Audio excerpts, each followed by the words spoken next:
Hi everybody, today I'm going to read A Real Nightmare, Chapter 4.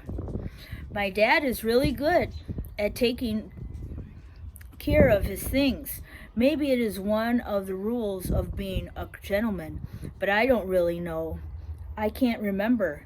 Take care of your things, my dad likes to say, and your things will take care of you. He takes such good care of his car. Louise, for example, that she will probably run for a third geological age. Although she slowly has one transmission in the junkyard, which my mom says is the car equivalent of having 1 foot in the grave. My dad also takes good care of our house and our yard. He can use a hammer. He can climb a ladder. He can climb down too, usually. And he owns a power drill in a box. He takes really good care of his children too. Just look at us. A couple of weeks of scratching ourselves to death and we were practically normal again, on our way back to school. So when my dad wasn't playing with his Johnny Astro, he kept it in its box and set the box on top shelf of the highest bookcase for safekeeping. The Johnny Astro sure was amazing, even sitting in its box. I headed into a living room to look at it one last time before going to school. Johnny Astro made my very popular. My dad's voice replayed itself in my ears. Everyone wanted to play with me. Johnny Astro, I read across the box. Oops, sorry guys. For the millionth time. Really? Flies? No wires? No connections? Fly your spacecraft anywhere. I stared unblinking. I shifted my PDK under my arm. I swallowed.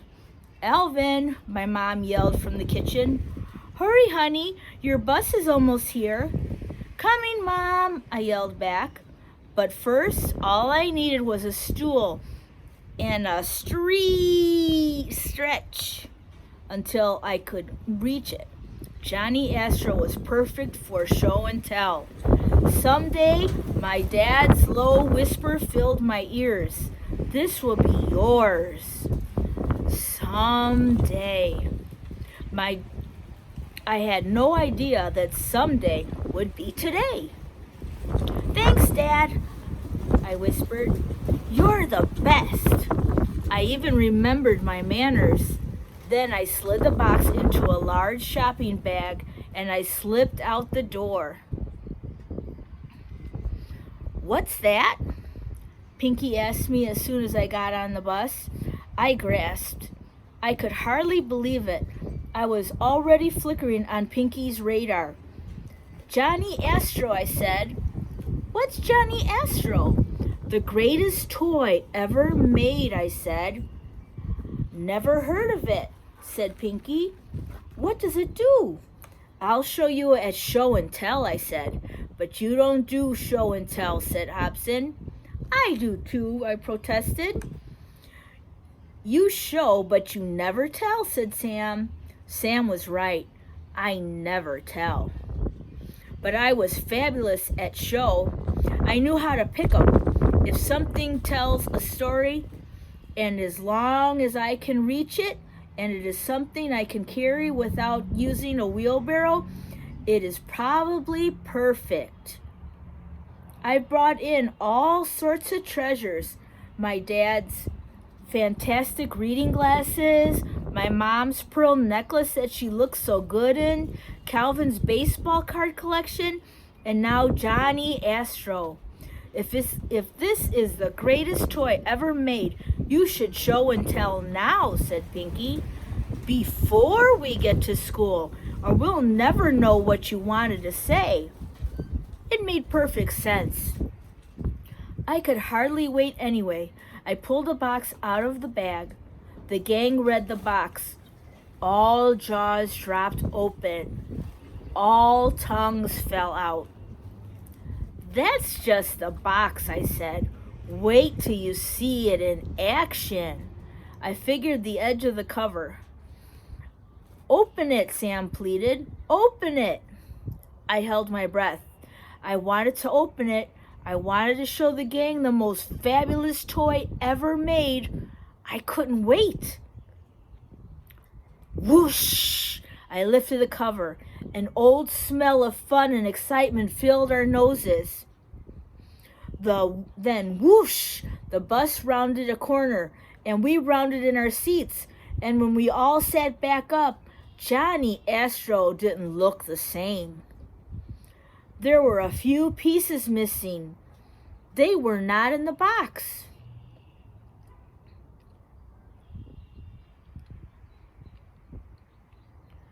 They were not in the bag, or in an aisle, or under the seats. They were nowhere to be found. I was not even sure which pieces were missing, but there were a few empty spaces in the plastic package where there should have been parts. Oh no, I cried. My dad's gonna kill me. The noise on the bus went round and round. It was so loud that my voice got lost. No one turned around. Even the driver's eyes, which usually lift into her mirror whenever there is an extraordinary outburst, did not shift. I swallowed. I blinked. I did my best not to cry. The wheels on the bus went round and round. I bounced up and down, but then a tear rolled down my cheek. Then another. And another. Before I knew it, I was crying full blast. Crying is really great. Everything is better afterwards, except when the next stop is school, and when you walk into class, you find a substitute teacher. Alvin Ho, called the sub. She was taking attendance, which is where most of my troubles usually began with subs. I opened my PDK. I needed an escape route. Alvin? The sub called again. Here, answered Flea. You are Alvin Ho? Asked the sub. No, ma'am. I'm Flea, said Flea. That's Alvin. She pointed to me.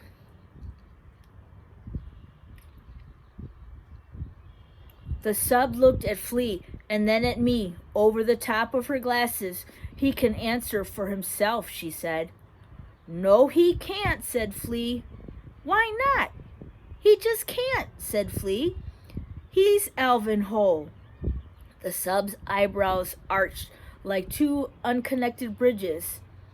I will have no funny business in my classroom today. Is that clear? Said the sub. Flea nodded.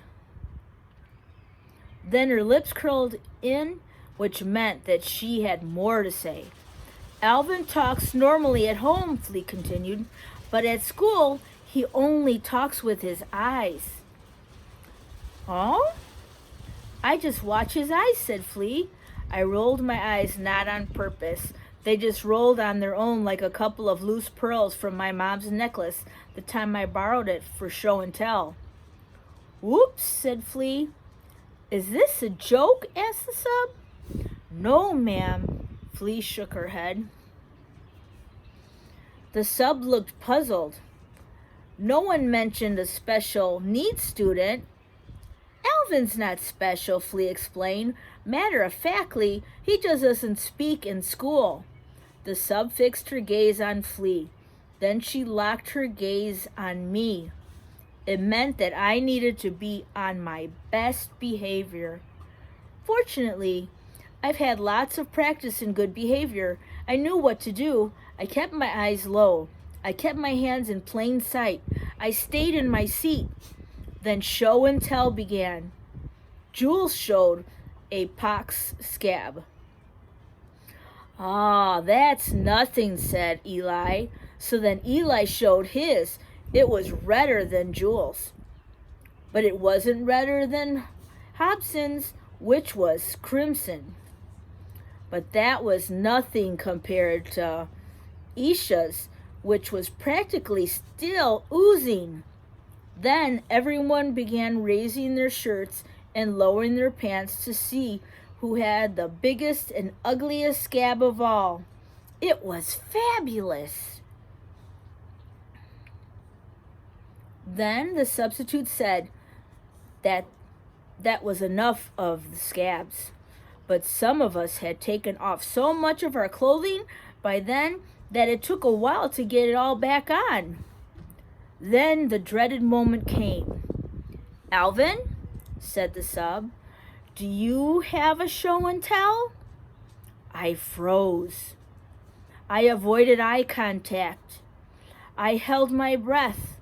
I sucked in my gut. I clutched my PDK. "His show and tell met with some misfortune on the bus this morning," said Flea helpfully, "so I can't be shown." "Misfortune?"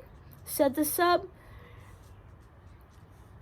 She gave me the stare that said I wasn't yet finished with misfortune.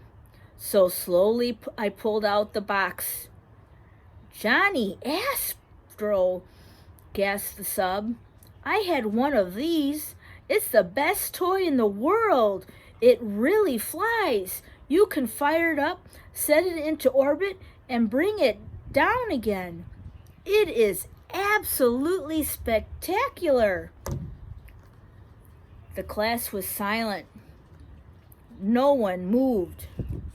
No one even breathed. The sub got very quiet. She wiped her eyes. "Nothing else like it was ever made," she sighed. Then she smiled at me, and I smiled back just a little. Maybe it is even a gentleman's rule to smile back when a lady smiles at you, but I don't really know. I can't remember. For a sub, I guess she was okay.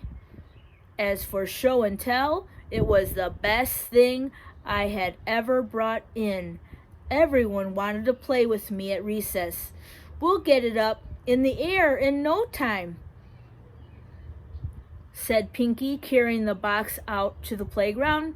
"I'll hold it while you fix it." I nodded. Then we lifted off the cover. The missing pieces were back, but they were wrecked. "I found them in the back of the bus," said Flea, "and put them back in there for you." "Don't worry," said Eli, whose father fixes cars. "I can fix anything. My dad showed me how." "I can do origami," said Sam.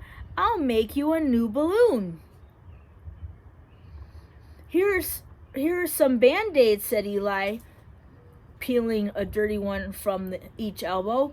"And I've got spray paint at home if you want to come over after school," said Nia. I opened my PDK. There were instructions for surviving practically every disaster except the Johnny Astro disaster. That's the problem with PDKs. You never know what you're missing until you are missing it. "Alvin," said Flea, putting a hand on my shoulder, "people will think you were careless, but you really weren't." "It was an accident," said Nia. "Yeah, an accident," echoed Eli. "It's a good thing that it wasn't your dad's." My heart sank like a dead battery, and I don't think I really used to tell you. Sorry guys, and I don't think I really need to tell you what happened next. Well, I hope you liked the story, and I'm going to listen to Miss Susik tomorrow so that I could hear Chapter 5. I miss you all. See you soon.